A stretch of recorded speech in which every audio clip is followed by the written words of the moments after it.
selamat pagi, selamat siang, selamat sore, selamat malam teman-teman kita semua. Pada kesempatan ini saya Satya Agung akan membantu kalian dalam acara Ngobrol Yuk, yang bakal bahas tentang maraknya korban pelecehan seksual atau pedofilia. Sebelum acara ini mulai, biar lebih afdol nih, kita kenalin dulu moderator sama narasumber kita kali ini. Ada Raffi selaku moderator sama Winda selaku narasumber pada talk show ini. Apa kabarnya, Vi, Win? Alhamdulillah baik Sat. Alhamdulillah baik, tapi Baik. kantong yang baik nih. Kenapa tuh? Curhat ya? Jadi curhat. Oke, biar kalian makin kenal ya, makin jauh kita obrolannya, kita langsung masuk aja ke pembicara sama narasumber kita. Boleh langsung dilanjut Raffi sama Winda. Oh, oke. Thank you Sat kesempatannya. Halo Win, apa kabar nih? Hai. Alhamdulillah sehat. Gimana kabarnya sebaliknya? Sehat-sehat alhamdulillah. Oke, bagus. Dan waktunya nih buat join talk show kita sekarang. Dengan senang hati sih. Topik yang mau kita bahas cukup menarik nih Win sebenarnya ya. Oke. Betul nih di berita kalau kasus pelecehan dan pedofil itu banyak terjadi, tapi sedikit yang mau speak up tentang itu. Menurut lu gimana tuh perihal kayak gitu? Jadi gue mengalami pelecehan seksual itu sekitar 2 tahun. Dan itu gue alami ketika gue umur 7 tahun, 8 tahun. Masuk kelas 1 sampai 2 SD. Itu dilakukan oleh kakek tiri gue. Masih muda banget ya Win berarti. Itu bukan masih muda lagi, masih anak-anak lah. Ya itu jatuhnya pedofil Iya, sih. jatuhnya ke pedofil. Sorry tadi saya kakek tiri lu ya? Apa? Yes, kakek tiri gue. Jadi gue cerita sedikit nih historinya ya. Gue itu kan terakhir dari keluarga broken home. Gue dari bayi gue udah diambil sama bokap gue dan ditinggalin sama nyokap gue. Ya udah, gak lama kemudian selang beberapa tahun gitu bokap gue nikah lagi dan dibawa dong ke circle keluarga itu. Kan jarang banget sebenarnya tuh orang-orang yang jadi korban tapi dia mau speak up gitu. Ya, betul. Bener gak yang bikin lu mau speak up tentang lu korbannya gitu, tentang kasus pelecehan pedofil itu tuh lu kenapa gitu akhirnya lu mau speak up? Gue speak up bukan waktu kecil. Gue speak up sekarang. Gue ngelihat banyak banget anak-anak yang diperlakukan seperti itu, tapi dia nggak bisa ngomong karena diancam lah, terus karena takut. Jadi ketika lu bilang, lu kan umur udah sekian, terus misalkan udah 8 tahun bisa marah, bisa bilang sama orang, itu salah banget. Kayak lu speechless gitu, nggak bisa ngapa-ngapain. Ya. Kayak nge-freeze gitu ya, diem gitu, kayak lu gak bisa berkata-kata, even lu melakukan perlawanan aja tuh nggak bisa mungkin. Terus ditambah lagi mungkin yang lu kejadian yang sama lu ini tuh ada di circle lu sendiri gitu. Tapi kalau misalnya boleh tahu ya, Win, kan lu tadi bilang kalau misalnya yang lu rasain itu tadi pelecehan seksual, beda sama kekerasan, yang dimana kalau kekerasan itu lebih ke ada fisiknya gitu. Nah, sebenarnya pelecehan yang lu alami itu tuh yang seperti apa? By verbal kah atau by apa gitu maksudnya? Kalau yang gue alamin itu gue nggak sampai diapa-apain, cuma kayak sebagai objek dia muasin, kayak ngeliat gue doang gitu. Paham gak sih? Karena yang lakuin ke gue, dia nggak bisa ngapa-ngapain karena kan udah tua. Jadi dia udah hasrat ada tapi kekuatan strength-nya tuh nggak punya gitu loh. Jadi cuma sekedar gue butuh objek untuk meluapkan nafsu gue gitu. Oh, berarti buat pemuas nafsu doang ya? Ya, kayak gitu. Melampiaskan hasrat sementara kali ya kayak gitu. Tapi kalau misalnya ini kan lu kejadian udah lama nih ya, maksudnya udah jauh gitu ya. Tapi memang mungkin masih membekas gitu di lu. Tapi sebenarnya langkah dari lu nya tuh lu pernah melakukan kayak lu pernah ngelaporin ke pihak yang berwajib kah, atau lu misalnya ngomong speak up ke keluarga lu atau segala macam, pernah nggak sih ngelakuin yang kayak gitu? Pada saat itu tuh gue nggak speak up, Ya. tapi ada yang mengetahui pihak keluarga mereka terhadap pelakuan itu. Dan lu tahu apa yang ya gue terima, gue malah dimaki-maki, gue malah dikata-katain, terus dan si pelaku itu ya bebas, happy gitu. Sedangkan gue yang diomelin, yang harus lu nggak punya otak lah ini, dikata-katain begitu. Kenapa? Karena gue bukan dari keluarga mereka, karena gue dari situ tuh orang asing, paham gak sih? Orang asing yang dibawa sama bokap gue ke situ. Gini Win, gue mau nanya lagi nih. Sebenarnya kan lu itu masih kecil banget ya, berarti masih 8 tahun ya, 8 tahun tadi ya. 8 tahun. 1 SD. Itu masih kecil banget. Kok bisa-bisanya kakek tiri lu itu ngelakuin hal kayak gitu ke lu, terus selama ini lu punya rasa yang kayak anjir, gua pernah diginiin nih, kayak membekas gitu luka lu gitu. Lu kayak gitu nggak sih? Sometimes gue merasa kayak gitu, tapi karena gue mikir kalau gue pada saat itu berada di posisi yang umur sekarang, mungkin bisa gue bunuh, istilahnya kasarnya seperti itu kan. Cuman pada saat itu kan ya bener-bener lu nggak bisa ngapa-ngapain gitu. Setelah diketahui sama keluarga pun, yang dimarahin, dikata-katain gue, bukan si pelaku gitu. Malah balik Bahkan sampai sekarang pun bokap gue nggak tahu. Kalau dia tahu mungkin bisa ya beda cerita lah ya. Iya. Ya, setidaknya yang tahu tuh cuma nyokap tiri gue. Iya. Nah, kan sekarang lu udah gede nih Win, udah berapa tahun yang lalu. Itu kan kejadian lampau. Lu ada nggak sih rasa trauma tersendiri akan kejadian hal kayak gitu?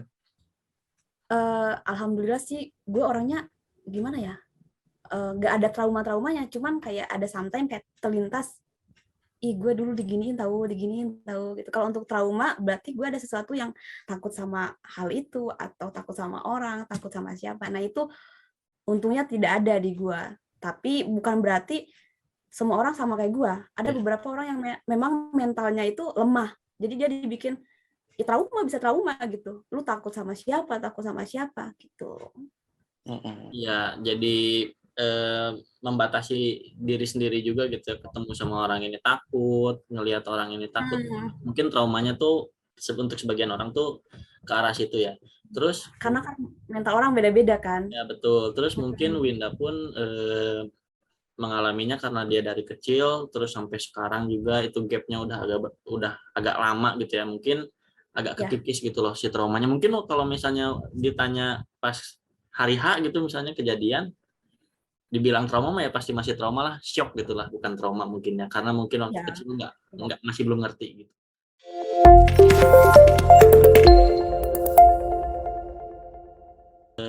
Lu tuh menyadari kalau misalnya lu dilecehkan itu tuh pas saat lu masih kecil atau memang pas sekarang lu udah aware sama hal-hal yang seperti itu? Gue ngerasa dilecehin tuh sekarang. Maksudnya tuh gue mengingat kejadian dulu. Baru ingat gitu. Oh ternyata gue pernah dilecehin gitu ya? Iya, kalau dulu gue nggak ada ngerasa gimana ya, namanya di kampung, kehidupan di kampung, gue belum tahu yang ini, yang itu tentang seks, education atau apapun. Jadi ngerasanya, oh ini hal apa gitu loh, paham gak sih? Kayak gitu. Jadi gue paham sekarang.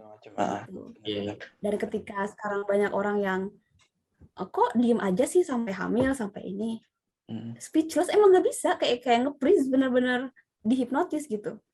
Untungnya tuh sekarang itu kan kayak udah banyak pihak yang nyadarin bentuk-bentuk pelecehan itu kayak gimana, kayak gitu kan. Bahkan dari film aja ada. Sebenarnya yang jadi PR dari masyarakat kita sekarang itu adalah kita tuh harus agak sedikit menghapus stigma tabu tersebut gitu loh. Jadi sebenarnya ini mah bukan yang negatif atau yang sensitif gitu. Sebenarnya harusnya malah justru diobrolin gitu loh. Bukan jadi kayak, ih kenapa lu malah ngobrolin yang gitu-gitu. Karena sedikit banyaknya pasti kalian juga mengalami hal seperti itu ya, di saat kalian ingin membahas topik tersebut orang-orang malah skeptis gitu, kayak malah jadi sinis gitu. Itulah mungkin butuhnya kita ruang terbuka segala macam kali ya.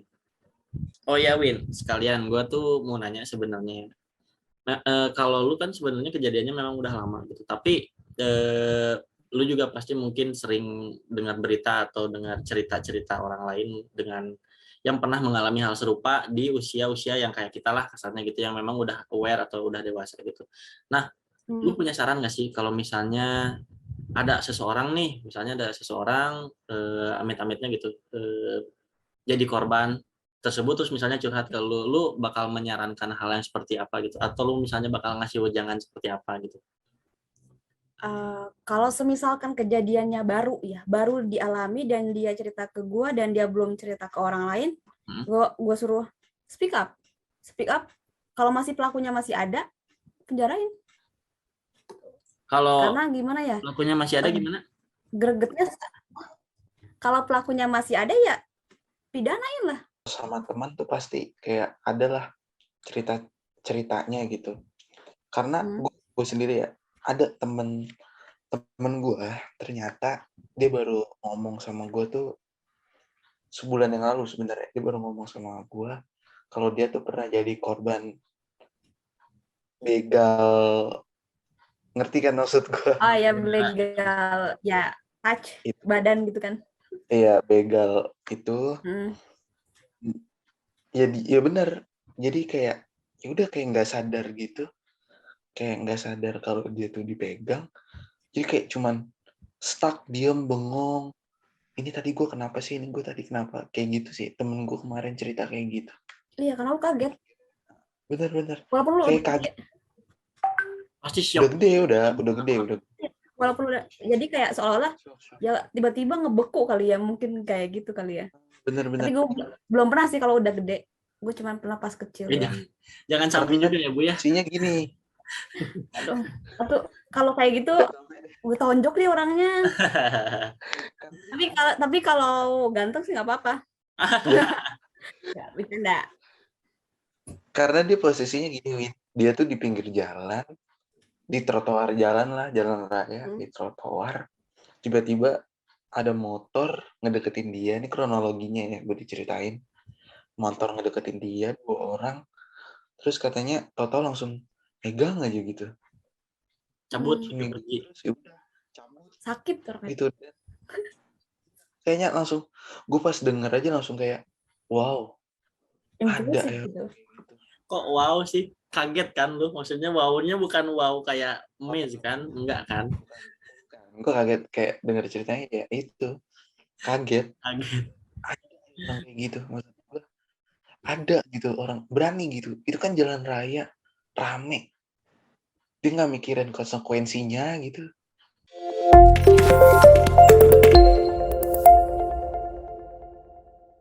Win, untuk saran-sarannya gimana, Win?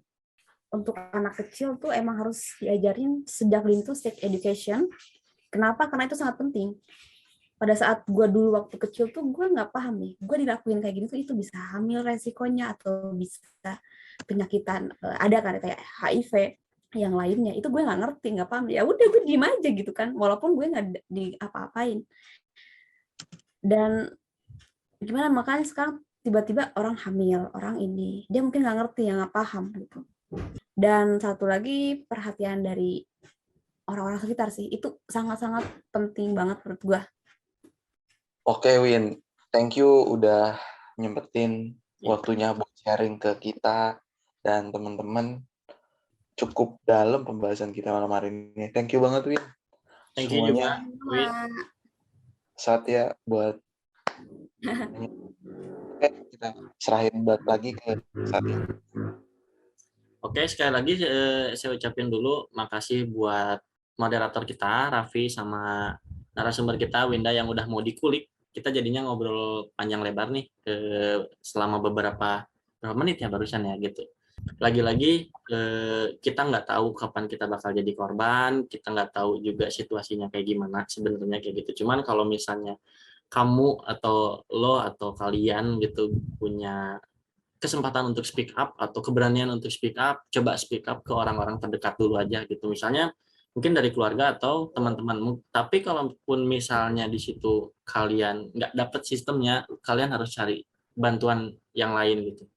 Jangan mau kalian diem, dipendam sendiri segala macam, itu bakal jadi trauma yang berkepanjangan gitu.